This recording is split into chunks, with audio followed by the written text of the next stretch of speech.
Listo. Bueno, muy buenas tardes para todos. Soy Mary Liliana López, soy directora del curso de microbiología. Queremos iniciar este quinto ciclo de conferencias agradeciendo a todos los asistentes pues, por su participación. Este ciclo, perdón, lo organizan los cursos de biología y microbiología y los semilleros, bioprospección, energía y industria, Germinando Saberes y el semillero Pitanza. Todos los semilleros y los cursos hacemos parte de la Escuela de Ciencias Básicas, Tecnología e Ingeniería de la Universidad Nacional Abierta y a Distancia. Este ciclo de conferencias proporciona un escenario de socialización y de diálogo con diferentes y destacados expertos para la reflexión de temas trascendentales de las ciencias biológicas. Durante las conferencias, los asistentes pueden hacer sus preguntas sobre el tema, pueden dejarlas en el chat o al final van levantando la manito y les vamos dando la palabra. Bueno, iniciamos con nuestra primera conferencia que se titula Experiencia en semillero Laminga, SEAD Florencia, efecto del glifosato sobre la germinación y emergencia de semillas de Sigia longifolia. Nuestro conferencista invitado es el doctor Cristian David Plaza.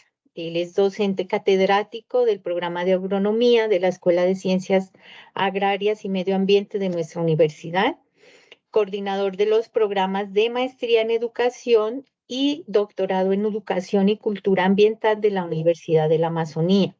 Es graduado en biología de la Universidad de la Amazonía, doctor y magíster en fitopatología de la Universidad Federal Lavas, Brasil.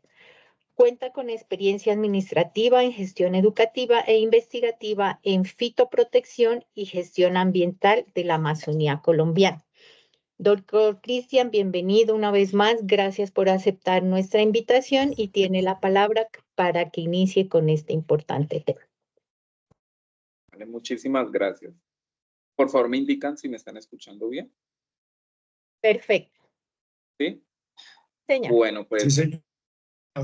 Cuando Cindy, una compañera aquí del SEAD Florencia, me hizo la invitación sobre este evento que ustedes organizan, pues me llamó mucho la atención, sobre todo en el marco de poder mostrar, lo que quiero es poder mostrarles a ustedes lo que estamos o lo que hemos venido realizando desde hace 2 años junto con el profesor Ismael Duzán, quien también es docente del programa de agronomía aquí del SEAD Florencia, en conjunto con algunos de nuestros estudiantes, como procesos de investigación justamente que pues hemos venido, digamos, de la mano de esta iniciativa para que ellos,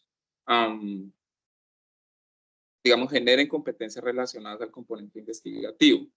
Entonces, la presentación que traje para el día de hoy, como ustedes lo mencionaron, tiene como título Efecto del glifosato sobre la germinación y emergencia de semillas de Sigia longifolia. ¿Cómo vamos a abordar entonces esta presentación?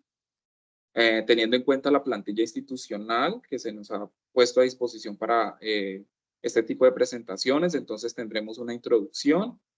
Después abordaremos el planteamiento del problema y la justificación, los objetivos entonces de esta investigación, algunos referentes teóricos, la metodología y al final unas referencias relacionadas con la revisión de la literatura, ¿no? Bueno, quiero comentarles que esta iniciativa surgió justamente a raíz de la convocatoria interna de financiación de proyectos y de la presentación de propuestas de investigación para los semilleros. Esto fue en el año 2022. Entonces, junto con el profesor Ismael Duzán, nosotros pues, nos dimos a la tarea de presentarnos a la convocatoria, sobre todo porque queríamos incluir a estudiantes nuestros del programa de agronomía para que pudieran desarrollar sus proyectos de investigación allí. El proyecto que nosotros presentamos tiene como título, o tuvo como título en ese tiempo, Efecto del glifosato en la calidad fisiológica de semillas de 6 especies de interés agrícola y forestal para la región amazónica colombiana. Digamos que por efectos de publicación de los resultados, puesto que nosotros ya tenemos análisis de algunos resultados sobre estas especies y ya los hemos enviado a revistas, pues debemos dejar quietas esta información que está en evaluación en las revistas. Entonces lo que traemos es los resultados de una de las 6 especies que aparecen aquí en el título del proyecto macro, para mostrarles a ustedes, porque como les digo, lo que queremos es que los estudiantes vean los procesos de investigación en biología aplicada que desarrollamos y que también desde la Escuela de Ingeniería a la cual les pertenecen ustedes, pues por lo que entiendo, se den cuenta que podemos trabajar de manera articulada y que la ciencia y la investigación se puede hacer de manera interdisciplinar entre varios campos del conocimiento. Entonces, nosotros nos presentamos, pues pasamos, digamos, los filtros y al final aprobaron el proyecto, entonces comenzamos con el desarrollo y la ejecución del mismo, incluimos entonces a nuestros estudiantes y entre ellos se han dividido como los objetivos para poder mostrar los resultados. Esta idea surge justamente por la ubicación estratégica en la que nosotros nos encontramos aquí en el CEAT, pues al que nosotros pertenecemos. Nosotros pertenecemos a la región amazónica colombiana, específicamente nos ubicamos en el municipio de Florencia, que es la capital del departamento del Caquetá. Por estar ubicados hacia la región sur del país y entendiendo el bioma que nos acobija, esta región es estratégica para todo el tema de investigación de tipo forestal y ambiental, por las características particulares de nuestro ecosistema. Nosotros estamos, lo reitero nuevamente, en la región amazónica colombiana, por tanto nuestras particularidades están relacionadas con la presencia de bosque húmedo tropical, comprende pues la región amazónica, por tanto los índices de biodiversidad y diversidad de especies en general, tanto de flora como de faunas, pues son elevados comparados con otras regiones del interior o del norte del país. Y sumado a eso tenemos la abundancia de afluentes hídricos, lo cual nos genera esa riqueza también de nuestros recursos hídricos, pues que hacen presencia a lo largo del territorio amazónico.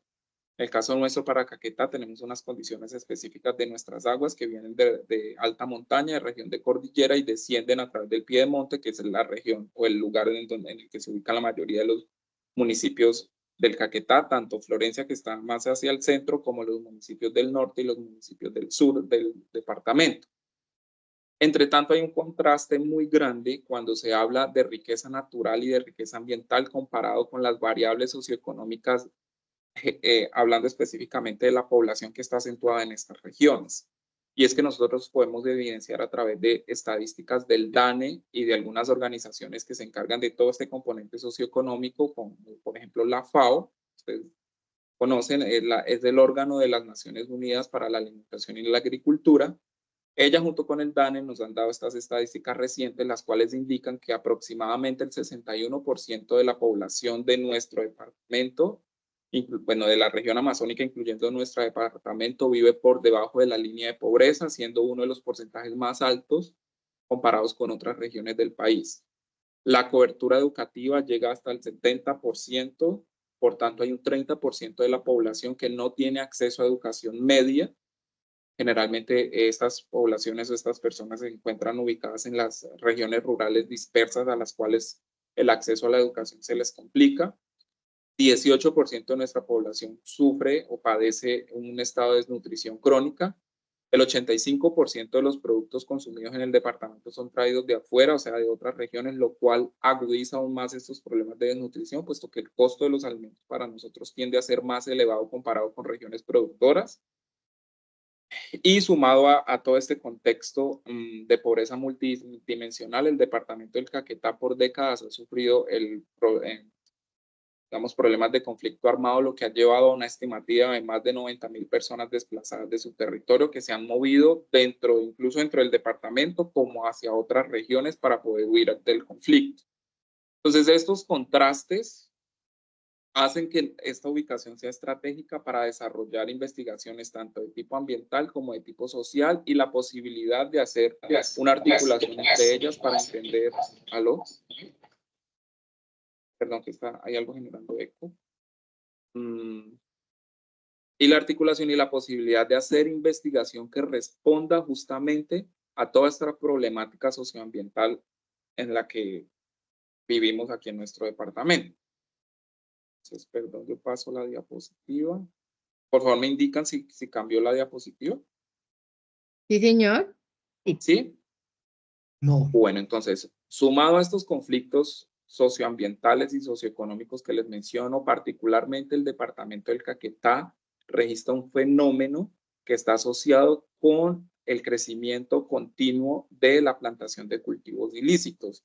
Los cultivos ilícitos en nuestro departamento pues se plantan, digamos, en área boscosa, en áreas montañosas, alejadas de las carreteras o de los principales accesos. Esto viene desde décadas atrás. Por tanto, el gobierno, para intentar darle manejo, ha implementado una serie de protocolos que incluyen la fumigación de estos cultivos con productos agrícolas que pues inicialmente son probados y son testados para sistemas de producción agrícola y no para estos sistemas de tipo forestal, ¿no? En el cual nos encontramos en el departamento. Y allí es donde nos causa a nosotros entonces la curiosidad y nos lleva a la indagación de, bueno, ¿qué está pasando entonces? ¿Qué sucede aquí con la aplicación de estos productos? Es claro que hasta el gobierno anterior aún había, digamos, autorización para hacer este tipo de actividades de fumigación a través de avionetas. Con el gobierno actual, estas actividades han estado en pausa, sin embargo, obviamente, pues tenemos un histórico de fenómenos que sucedieron, que las mismas poblaciones han registrado y que preocupan desde diversos ámbitos que ya les voy a dar a conocer. Es allí entonces como aparece el glifosato. El glifosato es un herbicida sistémico de amplio espectro que se utiliza alrededor del mundo para el control de maleza y de gramíneas. Pues hasta ahí digamos que no hay inconveniente, ¿no? Es un producto que ha sido aprobado tanto por la Unión Europea como por los Estados Unidos y algunos otros continentes y se ha venido manejando desde la década de los 70, 80 más o menos, cuando se descubrió la molécula y se puso o se implementó. La acción o el efecto del glifosato se da principalmente a través de la absorción por hoja y en las hojas, por eso la aspersión, digamos, se hace a través pues si valga la redundancia, de aspersores y no se aplica directamente al suelo. Y lo que se ha venido evidenciando alrededor del mundo es que la aplicación de dosis inadecuadas, es decir, más altas de la que realmente requieren los cultivos, está llevando a la pérdida de la resistencia de la molécula para los fines con los cuales ella fue, digamos, introducida al mercado. Adicionalmente a esto, con el avance de la biotecnología y del mejoramiento de cultivos, se han venido desarrollando variedades de algunas especies de cultivo, como por ejemplo la soya, para ser resistentes al glifosato y que los productores puedan aumentar las dosis de aplicación para que tengan más efectividad, en el entendido de que se está perdiendo la resistencia justamente al producto. Un ejemplo que quise traer a colación es una variedad de soya que se conoce como soya Roundup Ready, producida por Monsanto, que se está plantando en algunas regiones de Estados Unidos y de Brasil. El uso de este herbicida ha causado controversia. Yo creo que ustedes ya lo han escuchado hablar. Quienes no son del área de agronomía lo asocian más hacia, digamos, hacia una problemática del uso de este tipo de químicos en la agricultura. Sin embargo, se han desarrollado estudios de todo tipo, tanto biológicos en diferentes, digamos, especies, tanto muestras de suelo, muestras de agua, para verificar o validar en efecto el impacto negativo que se tiene sobre estos individuos. No se llegó a un consenso. Algunos estudios lograron demostrar que el glifosato es seguro y que no representa riesgo. Entre tanto, en otros estudios, como por ejemplo en muestras de agua, logró evidenciarse el efecto residual en algunos sedimentos, incluso después de 2 años, donde permanecía la molécula activa allí, pero en nuestras muestras de agua logró demostrarse que después de un mes no había más presencia. Igual se hicieron algunos estudios con anfibios en los que digamos que la demanda que había allí era por el tema de que se había evidenciado reducción en el número de individuos en una región específica, pero luego ellos hicieron estudios y lograron demostrar que incluso en regiones de bosque intactas, donde no había presencia de agricultura, también había reducción y que podría estar asociada, entre otras cosas, a cuestiones de cambio climático y demás. Entonces, esta controversia ha llevado a que en algunos países se haya en tiempos anteriores prohibido el uso y luego se ha vuelto a reactivar. De De la misma forma ocurrió en la Unión Europea. Digamos que en Colombia, particularmente en nuestro país, creería, por lo que estuve buscando en la literatura, que es uno de los pocos países, y no es el único, donde este producto se utiliza para la erradicación de cultivos ilícitos. Paso la diapositiva. Bueno, esta imagen que traje aquí es, digamos, fue elaborada por fundaciones que trabajan en pro de la salud ambiental pues de los diferentes territorios, pero esto es más para traer a manera de ejemplo de esas controversias que yo les manifestaba anteriormente. Entonces, dentro de los riesgos que se asumen por el uso del glifosato, pues ellos explican qué es, los usos con la aspersión aérea, los efectos ambientales y la prohibición que se tiene de la aplicación en parques naturales, regionales, en páramos, en manglares o en cuerpos de agua, que es principalmente, digamos, las particularidades de nuestro entorno aquí en el departamento del Caquetá, porque somos una región rica en afluentes hídricos, entonces hay presencia de agua en diversos lugares, incluyendo estos escenarios donde se plantan cultivos ilícitos. Y hay algunos riesgos en la salud que han sido denunciados por los pobladores. Entre tanto, no hay estudios científicos que soporten el efecto de este glifosato. Digamos que dentro de las denuncias se habla de la infertilidad o abortos espontáneos, de enfermedades respiratorias, dermatológicas o endocrinas, e incluso digamos que la mayor controversia estaba relacionada con el aparecimiento de distintos tipos de cáncer en las personas, sobre todo en los agricultores que tenían presencia, pero vuelvo e indico, no hay estudios publicados que demuestren o que asocien con certeza a través de método experimental y de método científico y que lo logre evidenciar, por tanto continúa siendo una controversia. Teniendo en cuenta entonces esto, nosotros quisimos indagar qué pasaba con estas especies que son de interés forestal y de interés agrícola, pero agrícola en el entendido de las especies que son nuestras propias, que están asociadas a las fuentes hídricas y que están, digamos, en sistemas heterogéneos dentro o alrededor de estos cultivos ilícitos, porque la aplicación se hace, pero entendemos que el impacto y el efecto residual no es solo encima del lugar de la aplicación, sino en lugares aledaños. Entonces quisimos ¿qué pasaba con estas especies que se encuentran asociadas entonces a estos cultivos cuando se hacen o en sus tiempos se hacían la aplicación? Además de esto, el glifosato también es utilizado no solo en digamos, en este escenario particular, sino por los agricultores de manera general en diferentes sistemas que ellos tienen en sus fincas, en el entendido que nuestra agricultura no es masiva, no es de alta eficiencia, nosotros no tenemos sistemas agrícolas, digamos, considerables como se tienen en otras regiones, como el Huila, el Meta, Nariño. Tenemos sistemas más de tipo artesanal, rústicos, de pancoger, donde se utiliza el glifosato también para el control de malezas, pero estos sistemas siempre, por lo general, están asociados a cuerpos de agua donde hay presencia de estas especies de tipo forestal y agrícola. Pues teniendo en cuenta esto, surgió como la idea de la investigación y nos propusimos a manera de objetivo evaluar la calidad fisiológica de semillas de interés agroforestal para la región amazónica colombiana expuestas a concentraciones crecientes de glifosato. Para ello, entonces, lo planteamos de la siguiente forma para llegar a este objetivo. Quisimos entonces determinar el porcentaje de germinación de semillas mediante test de rollo de papel en laboratorio, evaluar el porcentaje de emergencia de plántulas en sustrato en arena e identificar los cambios en la conductividad eléctrica en semillas expuestas a glifosato. Entonces me va a permitir explicarles cómo fue el desarrollo entonces de estos objetivos. Bueno, digamos que las especies que priorizamos aquí para la investigación fueron divididas, 3 especies de interés forestal y 3 especies de interés agrícola. Estas de interés forestal nosotros las seleccionamos por la facilidad de acceso y por la abundancia justamente de los individuos en la región.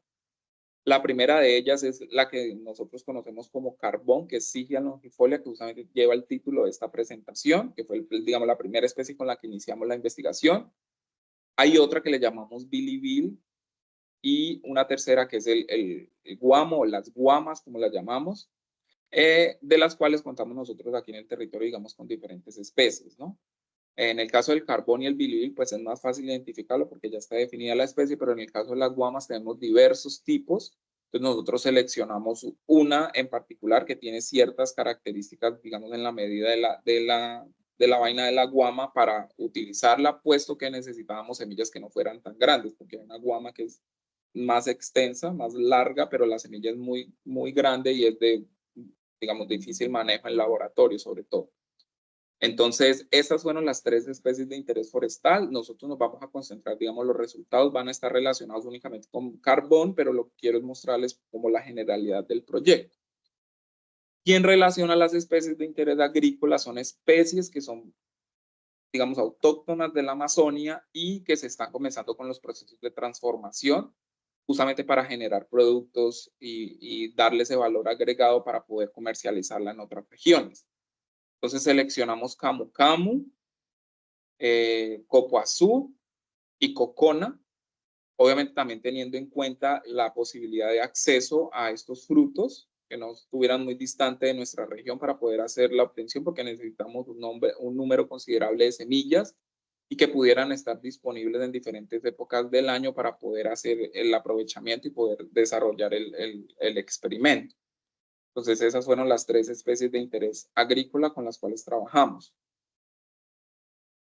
El área de estudio fue aquí en el municipio de Florencia, tanto en zona urbana como en área rural, donde identificamos entonces las matrices, las especies o los árboles de los cuales íbamos a extraer estos frutos para poder tener la semilla y poder desarrollar el experimento. Particularmente, pues trabajamos en el laboratorio, en uno de los laboratorios multipropósito del centro aquí, del CEAR Florencia, el cual nos permitió pues el uso de los diferentes materiales para poder hacer los montajes.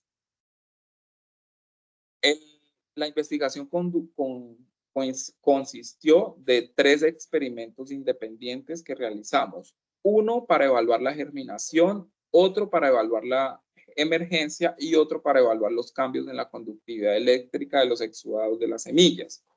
El de germinación consistió en una técnica que se utiliza mucho para quienes trabajan con semillas, que es el rollo de papel. Nosotros utilizamos un tipo de papel que se llama vinipel, digamos que es de fácil acceso también, de fácil compra, puesto que los germinadores Yearbox, como se conocen, o el papel de germinación, cuando hicimos la consulta, teníamos que importarlo y nos resultaba pues mucho más costoso que el papel vinipel, que también se puede utilizar debido a las condiciones de asepsia y sobre todo a la estructura del papel que permite que la humedad del agua que se aplica permanezca y que no vaya a haber resequedad entonces de las semillas.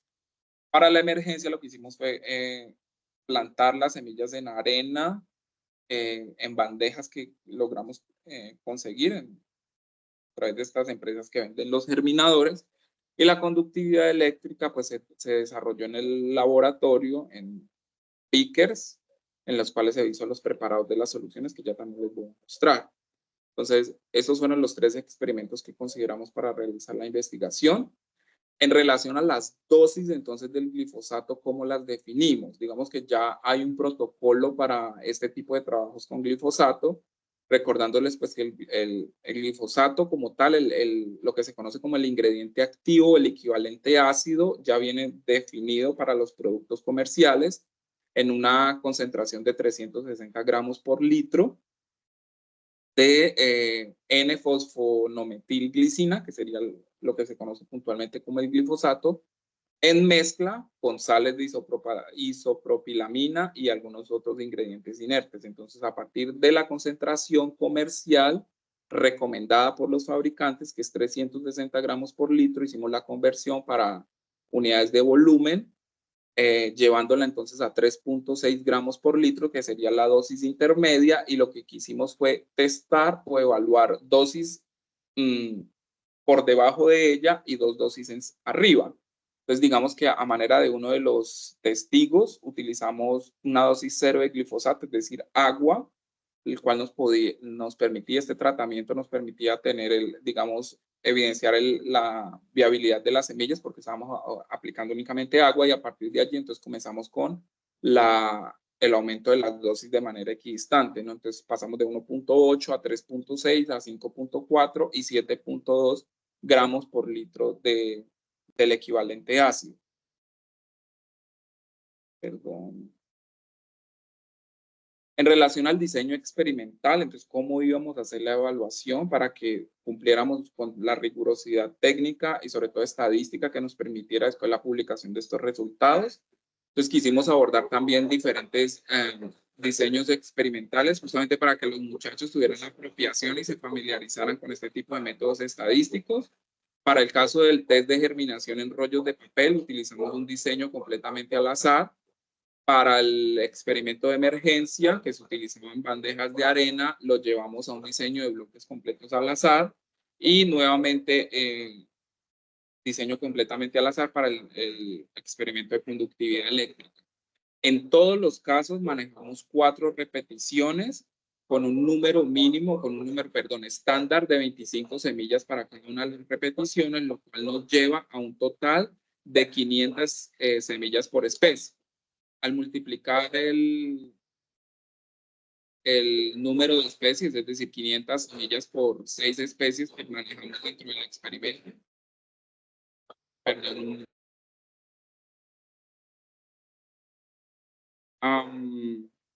500 semillas multiplicadas por 6 especies, tenemos un total de 6.000 semillas utilizadas para la realización entonces de esta actividad investigativa.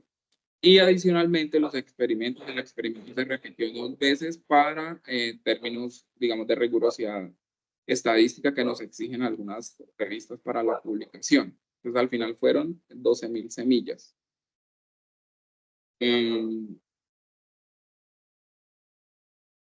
Eso en términos de diseño experimental. Ahora, ¿cuáles fueron las variables que tuvimos en cuenta y cómo realizamos entonces los análisis estadísticos? Para el test de germinación, lo que evaluamos fue el porcentaje de plántulas, perdón, de plántulas normales, el número de semillas no germinadas, el primer conteo de germinación a los 7 días, el segundo conteo de germinación a los 14 días, el índice de velocidad de germinación, conocido como IVG, el tiempo medio de germinación y la velocidad media de germinación. Eso en el caso del primer experimento. En el caso del segundo experimento, que estaba relacionado con la emergencia en arena, lo que evaluamos fue el índice de velocidad de emergencia, las semillas no emergidas, el primer conteo de emergencia a los 7 días, el segundo a los 14 días, el índice de velocidad de emergencia, perdón que ahí lo repetí, el tiempo medio de emergencia. Y una vez entonces terminaron las evaluaciones, lo que hicimos fue hacer la medición de longitud del tallo, es decir, de la parte aérea, de la raíz y el peso fresco de las semillas y el peso seco, una vez se puso en horno durante varios días, pues para el secado, para poder determinar ese peso seco.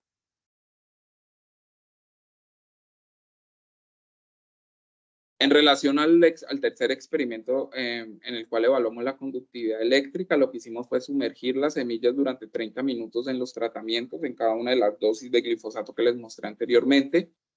Y luego las retiramos y las pusimos en 75 mililitros de agua deionizada para poder evaluar el exudado de las semillas luego de haber tenido contacto entonces con el glifosato. Lo que nos explica la teoría o la literatura es que el contacto con el glifosato altera la fisiología de la semilla de tal forma que el intercambio iónico, catiónico y otros elementos se libere en el agua, generando obviamente la inviabilidad de la semilla y que uno a través de la conductividad eléctrica pueda hacer esas marcaciones y compararlo obviamente con aquel tratamiento en el cual no se aplicó glifosato. Digamos que en estudios un poco más avanzados de fisiología de la semilla, lo que se hace es entrar ya con test, con pruebas bioquímicas y enzimáticas para determinar puntualmente cuáles fueron esos cambios, en qué elementos, pero pues entendiendo la naturaleza obviamente de este experimento, pues no teníamos aquí las condiciones en el centro de poder hacer estos test bioquímicos, entonces utilizamos una variable general que es permitida, digamos, dentro de todo este protocolo de trabajo con semillas, que es la conductividad eléctrica, la cual ya nos da un índice de alteración de calidad fisiológica. Entonces, después de 3 horas de contacto, es decir, después de los 30 minutos de contacto de las semillas con el glifosato, las pasamos entonces al agua ionizada, permanecieron allí por 3 horas, se hizo la primera medición de conductividad eléctrica, luego esperamos hasta las 24 horas y hicimos la segunda medición para verificar cómo había sido el cambio en esta variable específicamente. Bueno, a partir de aquí, pues ya les quiero mostrar algunas imágenes de lo que son los resultados. Como les digo, únicamente les muestro aquí de una de las especies con las que trabajamos por efecto de la publicación. Sin embargo, pues en el entendido de que aquí tenemos varios estudiantes, quiero mostrarles a ustedes cómo es el ejercicio de investigación que hemos realizado aquí en el centro, para que ustedes se motiven también y para que sobre todo se familiaricen con el método científico, ¿sí? Ustedes puedan indagar sobre los diferentes diseños experimentales que se pueden utilizar y sobre todo a través de experimentación sencilla, porque estos montajes son relativamente sencillos, pues comparados, digamos, con otros tipos de experimentos. Ustedes pueden tener datos confiables, rigurosos, con toda digamos, el componente estadístico del caso para generar muy buenas publicaciones y aumentar los indicadores de producción científica dentro de nuestras escuelas, ¿no? En los centros en los que estamos adscritos. Entonces, en esta primera imagen que ustedes ven allí es cuando llegamos al laboratorio y los muchachos, los estudiantes, comenzaron con la preparación de las dosis, hicieron las diluciones. Primero comenzamos a hacer los cálculos en el tablero, allá al fondo se ve el tablero para poder determinar cuánto volumen de glifosato teníamos que aplicar caso quisiéramos llevarlo a una dosis específica, cómo era la dilución, el trato obviamente con las normas de bioseguridad que debíamos tener allí, aunque pues algunos de ellos ya habían pasado por los laboratorios de química y de biología, entonces pues tenían noción, otros no. Pues fue todo como el trabajo de introducirlos a ellos a este nuevo universo de la investigación, sobre todo aquí en laboratorio, ¿no? Hicimos un primer test con ellos con frijol para evitar que ellos entraran directamente con las semillas que iban a utilizar, pues porque entendemos que posiblemente podíamos tener un número tal vez limitado de semillas de las especies de interés, entonces con frijol pues era más fácil porque compramos digamos, del paquete. Hicimos este primer montaje para que ellos pudieran familiarizarse con la técnica, la pudieran aprender y luego ellos mismos hicieran el estudio ya con las especies de interés nuestro. Entonces, como ustedes pueden evidenciar allí, tenemos entonces las semillas de frijol sumergidas en las diferentes concentraciones que van desde 0, es decir, ausencia de glifosato, hasta 7.2, que es la concentración más alta que evaluamos. En este caso, el producto comercial que nosotros utilizamos fue este Roundup activo, que fue el que conseguimos, digamos, en una de las casas comerciales de productos agrícolas aquí en Florencia, que como les menciono, de todas maneras viene estandarizado la concentración de 360 gramos por litro, entonces podíamos, digamos, utilizar cualquier otra, pero esa fue la que tuvimos de más fácil acceso en ese momento. Aquí entonces ya los muchachos comenzaron con el primer ensayo, que era el de germinación. Entonces lo que se les enseñó a ellos fue a través de la técnica, obviamente, de asepsia, el contacto luego de las semillas con las dosis de glifosato y cómo debían entonces ellos armar estos rollos en papel vinipel de tal forma que pudieran establecerlos allí para comenzar con las evaluaciones diarias de la germinación de las semillas. Entonces allí las chicas y el joven también haciendo cada uno su montaje, el montaje del respectivo rollo para llevarlo a evaluación. Y aquí también tenemos algunas imágenes del segundo experimento, el experimento de emergencia, en el cual llevamos la semilla, las pasamos entonces de los rollos de papel a arena para evaluar lo que nosotros conocemos o denominamos como emergencia, ¿sí? En el que podemos ver digamos, la salida de la semilla o de la parte aérea de la arena para comenzar el proceso de desarrollo normal de una plántula. Entonces, lo que tenemos aquí o lo que les estamos mostrando es una vez terminamos el experimento, terminamos las evaluaciones, entonces poder hacer el peso de ellas. Como no contábamos en ese momento con una balanza analítica de precisión digamos, de menor peso, entonces lo que hicimos fue tomarla, la metodología nos permite tomar la repetición completa del tratamiento con las 25 plántulas para poder generar un valor de peso y compararlo con las otras 4 repeticiones. Lo ideal es poder, bueno, en algunos artículos, en alguna literatura lo hacen de manera individual, pero porque tienen otros tipos de elementos que le permiten hacer estas mediciones. Y ya la medición de la longitud, tanto de la parte aérea como de las raíces, pues sí la hicimos de manera muy, pues a través de la regla y el papel allí para hacer las debidas anotaciones en las planillas. Ya manera de como tal el análisis estadístico de los resultados. Entonces lo que les quiero mostrar aquí primero, estas son las 3 especies de interés forestal, el carbón, el bilivil y una de las guamas que utilizamos. La primera dosis o el primer tratamiento de que consistía de 0 gramos, es decir, sin glifosato, solamente agua, era lo que nosotros llamábamos el pretest, que nos permitía evaluar a nosotros la viabilidad de la semilla, es decir, que la semilla que habíamos extraído, que habíamos colectado, estaba viable y que por tanto la alteración tanto en la emergencia como en la germinación se le iba a poder, digamos, asociar a la aplicación de las dosis de glifosato y no a la inviabilidad fisiológica de la semilla que ya provenía del árbol matriz. Entonces lo que logramos identificar aquí fue germinación superior al 60% en el caso de Syngia longifolia en ambos test, en el de arena, es decir, en el experimento de germinación y en rollo de papel. Para Guaria guidonia, que es el bilivir, perdón, la germinación fue un poco menor en uno de los ensayos, y para la guama tuvimos germinación incluso más alta que el carbón, llegando casi al 100% de germinación, lo cual nos indica pues que es una especie de buen manejo, digamos, para este tipo de experimentos. En relación puntual a Syngia longifolia, es decir, a carbón, lo que nosotros podemos evidenciar aquí a través de este gráfico es cómo se reduce de manera drástica comparada con el control, es decir, con 0 gramos por litro de glifosato, es decir, cuando hay ausencia total del herbicida, cómo la germinación llega a alcanzar topes de 80% superior, comparado con una germinación máxima de 45% en el caso de la dosis más bajita de 1.8 gramos por litro.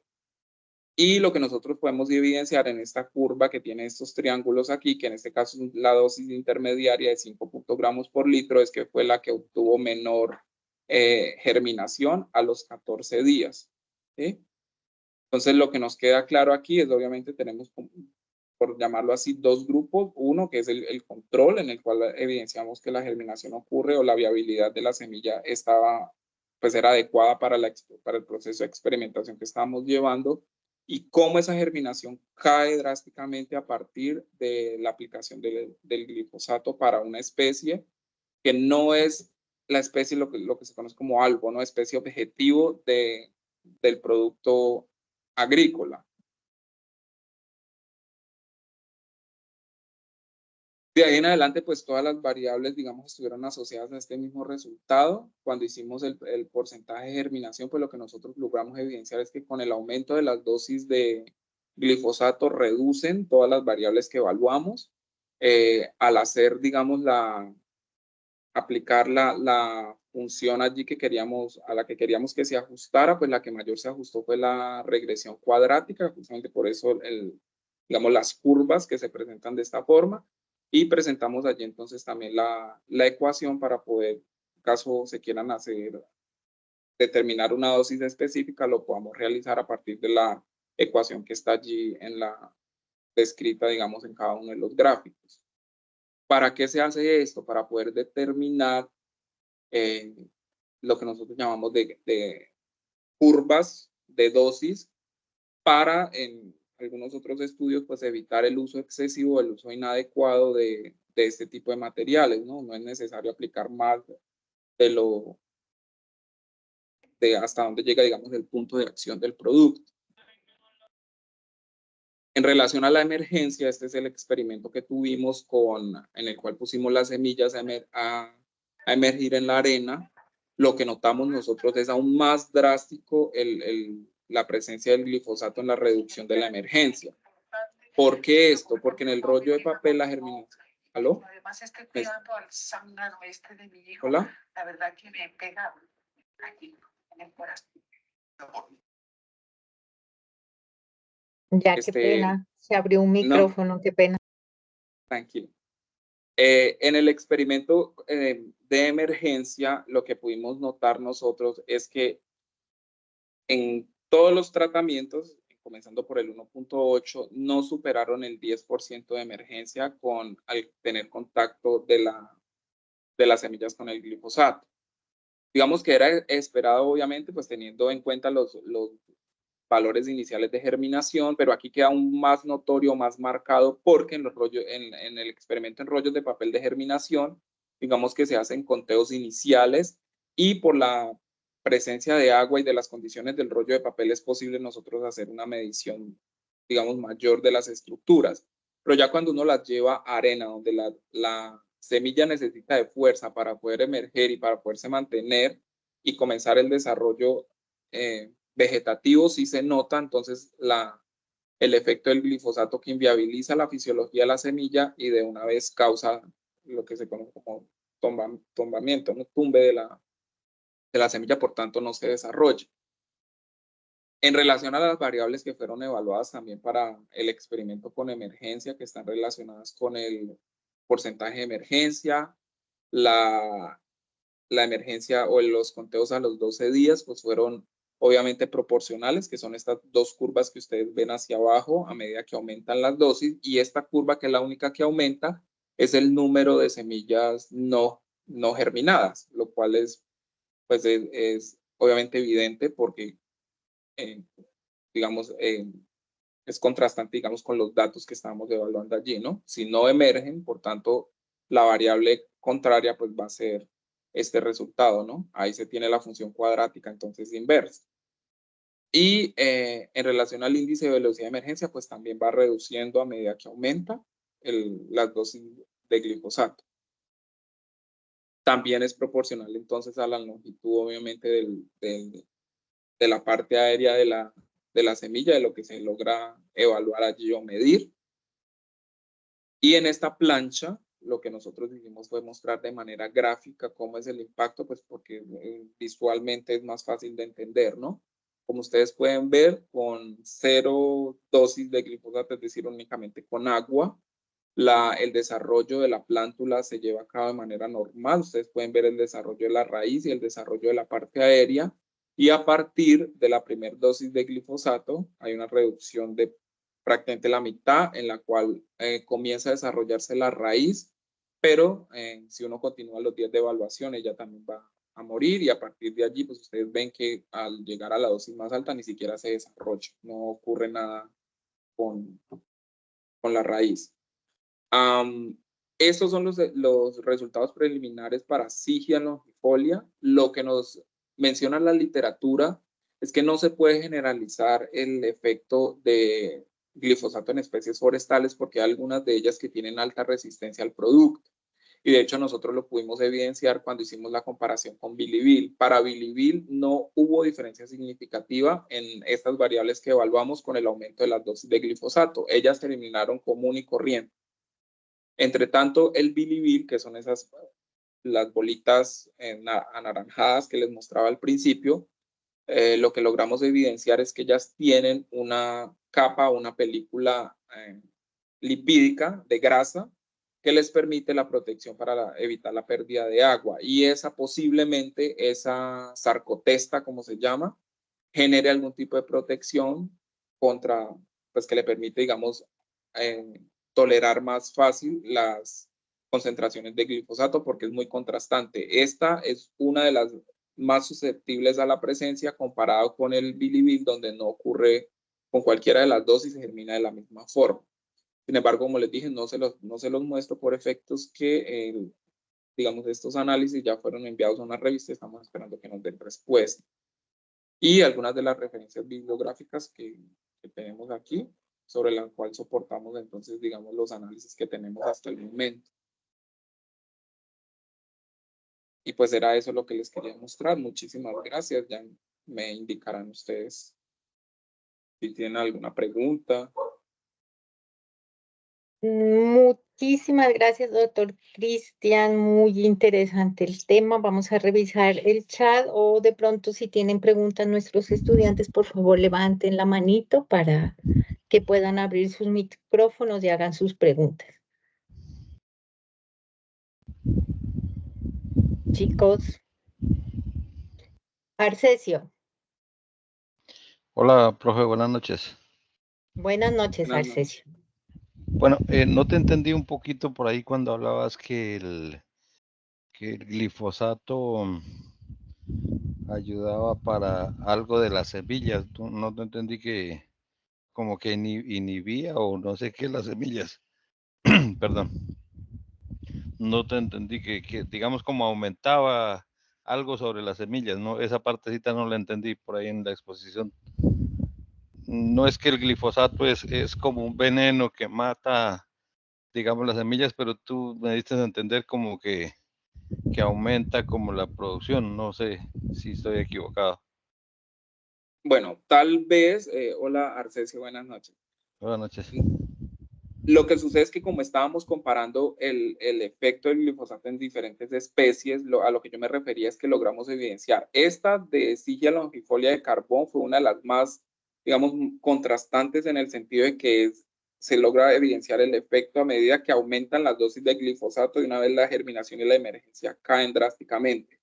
Pero cuando la comparamos con otra especie forestal que también hace presencia, el bilibil, que también son árboles de porte grande que crecen a las orillas de los afluentes hídricos, igual que el carbón, ese bilibil no muestra o no se logró observar efecto significativo del efecto de las dosis en la germinación y en la emergencia de esas semillas. Es decir, desde la primera dosis, que fue 0, que para nosotros es el control, hasta 7.2, que es la dosis más alta, la germinación y la emergencia se mantuvo igual, ¿sí? No hubo efecto como tal del producto en la germinación, a eso era lo que yo me refería. Contrario a esa otra especie donde sí decae, ¿sí? Ya entiendo. O sea, que quiere decir que a esos árboles casi no les hace efecto el glifosol, entre comillas. Exactamente. Lo que nos indica la literatura cuando se trabaja con especies forestales es que los ensayos deben hacerse de manera individual y que no se debe generalizar el efecto porque hay plantas que tienen mayor tolerancia a concentraciones más altas y otras no, como por ejemplo Sigia longifolia, ¿sí? Ok, gracias. Listo. ¿Alguien más tiene preguntas, chicos? Oscar David Manjarres. Hola, buenas noches, ¿me escuchan? Sí, señor. Lo que pasa es que llegué un poco tarde, entonces no comprendí un poco cuál era el propósito final de la comparación de las especies forestales con el glifosato. Sí, lo que sucede es que nosotros aquí en el Caquetá, esta investigación se está desarrollando en el departamento del Caquetá. Nosotros lo que quisimos evaluar es el impacto, sobre todo ambiental, que tiene la aplicación de glifosato en nuestros sistemas, porque el glifosato se utiliza así ampliamente en sistemas agrícolas alrededor del mundo y en medio de la controversia, pues digamos que ha ido avanzando, pero particularmente en el departamento del Caquetá se está utilizando en áreas de interés principalmente forestal que están asociadas a cursos hídricos que impacta fauna y flora, entre ellas estas especies que están asociadas a las riberas de los ríos que permiten la protección y sobre todo la generación de agua que utilizamos nosotros para consumo humano, ¿sí? Entonces queríamos evaluar ese efecto de ese producto específico en un objetivo que no fue para el cual se desarrolló, ¿sí? Porque son condiciones particulares de nuestra región. Muchas gracias, ya quedé un poco más claro sobre... ¿Listo? ¿Alguien más?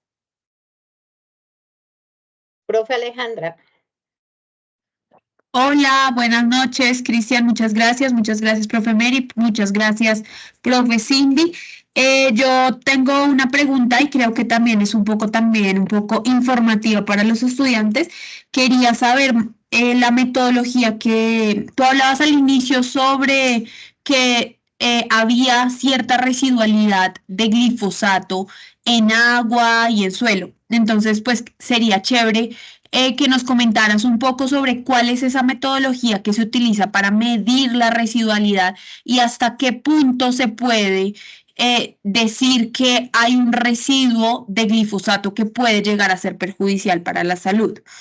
Si quieres, te hago la otra pregunta o me respondes esta y hacemos la siguiente, como tú prefieras. Bueno, digamos que vamos primero con esta. El protocolo para la medición de la presencia de glifosato en agua, digamos que hace parte como tal del componente de toxicología que nosotros no manejamos tanto, ¿sí? Nosotros nos enfocamos en la parte de calidad fisiológica de la semilla porque pues es, digamos, lo que manejamos desde nuestro grupo. Ya tocaría entrar a la parte de las personas de química que trabajan allí para que nos muestren. Lo que evidenciamos, digamos, en los estudios de las generalidades del glifosato, era que ellos manifestaban que los estudios que se habían realizado de presencia del glifosato en agua variaban mucho, porque incluso después de un año se había encontrado la presencia de la molécula en sedimentos en algunas áreas de afluente hídrico, mientras que en otras, después de un mes, ya no se encontraba rastro, ¿sí? Pero como tal, el protocolo que utilizaron de laboratorio para la medición, tampoco lo tengo claro. Vale, súper. La siguiente pregunta sí es un poco más fisiológica y es ¿por qué deciden medir como tal la conductividad eléctrica de las semillas? Es decir, ¿por qué esta variable es importante digamos, en la germinación de estas especies que son pues propias de la región? Sí, la presencia del glifosato altera el intercambio iónico, ¿no? De cationes, de iones y de algunos otros elementos, los cuales es posible medirlos a través del exudado que se genera después que usted deja las semillas en contacto con agua, con esa agua ionizada en las cuales se ponen a las 3 y a las 24 horas. Entre tanto, debemos mencionar que nosotros no encontramos diferencia significativa para esta especie en la conductividad eléctrica, a pesar de que se evidenció que hay un resultado allí marcado de disminución de la emergencia y de la germinación de las semillas de Sigia, ¿no? Entonces, pues lo que nos lleva a poder, digamos, sugerir que se hagan protocolos de tipo bioquímico. Lo que sucede es que pues, ya son más específicos y en nuestro laboratorio nos queda complicado poderlos realizar. Vale, sí, muchas gracias. Estaba pensando que era precisamente por el intercambio catiónico y la relación que tiene eso con la absorción de agua del suelo. Creo que sí es muy importante. Muchísimas gracias, Cristian. Vale. Listo. Tenemos a Juan Diego Loaiza. Buenas noches. Hola, Juan Diego, ¿cómo está? Hola, amigo. ¿Qué tal? ¿Cómo ¿Va todo vamos? bien? Bien. Bien, Cristian, yo tengo una preguntita que de pronto sea como más teórica, ¿no? De pronto un poquito más, como más cuando uno hace la búsqueda de literatura, uno siempre encuentra unas cositas que pues no se pueden plantar en este proyecto, pues porque pues, los laboratorios de aquí son muy limitados algunas veces, ¿no? Pero mi pregunta es, si se sabe, ¿no? Que el glifosato altera el DNA, ¿cierto? Por lo menos en el caso de los humanos que se han visto que algunas personas, que sus hijos, ¿no? La F1 nace con alteraciones genómicas y se cree que es por el glifosato. ¿Usted sabe algo al respecto a nivel molecular? ¿Qué es lo que sucede? Porque el glifosato, sí, todo bien, usted decía, es un herbicida sistémico.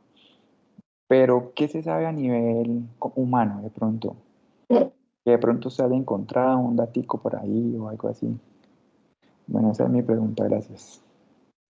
Perdón, yo conecto esto rápido que se me va a apagar. Ya les indico.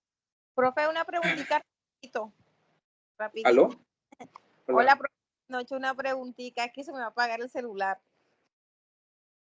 Lo que pasa es que en el link de asistencia me sale institución o empresa, entonces no sé qué escribir ahí.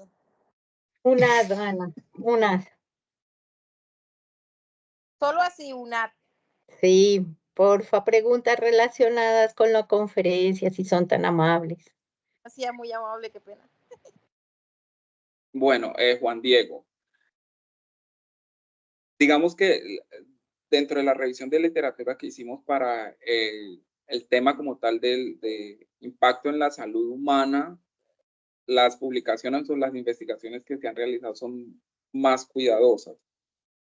A lo que se llegó a la conclusión, sobre todo en estudios realizados en Europa, es que no logró demostrarse evidencia que asocie algún tipo de malformación o algún tipo de lo que ellos llaman también, creo que es mutagénesis.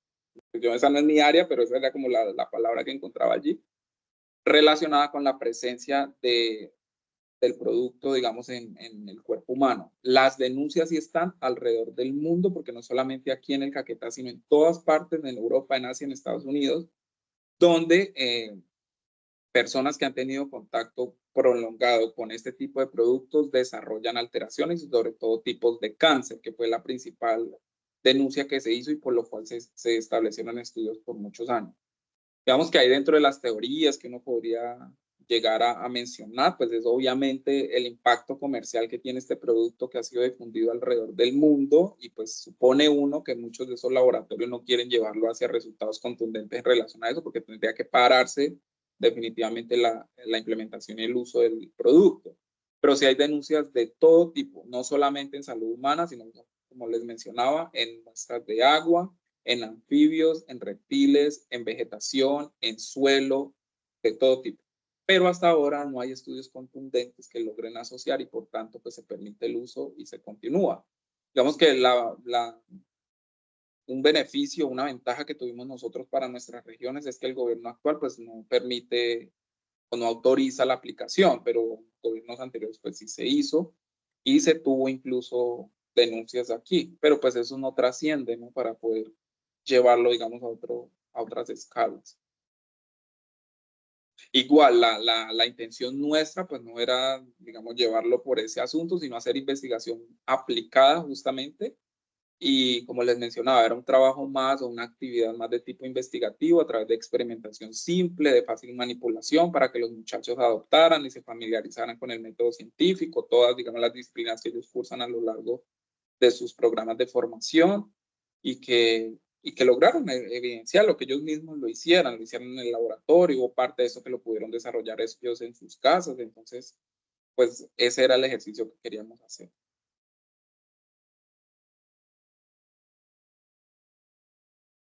¿Tenemos más preguntas, queridos estudiantes? Bueno, parece que no. Doctor Cristian, otra vez, muchísimas gracias por aceptar nuestra invitación, por exponer nuestra investigación. Muy interesante el tema. Esperamos poder invitarte, perdón, a otro de nuestros ciclos, que esta actividad la hacemos cada año. Muchas gracias. A ustedes, muchísimas gracias por la invitación. Hasta luego. Hasta luego. Bueno, por temas de la grabación y para dar paso a nuestra segunda conferencia, entonces vamos a hacer una pausa de un minutito mientras yo grabo esta y ya te digo, Cindy, en qué momento comienzas, ¿vale? Listo, sí, señora. Recuerden ir diligenciando el enlace de asistencia. Se compartirá un enlace diferente por cada conferencia, ¿listo?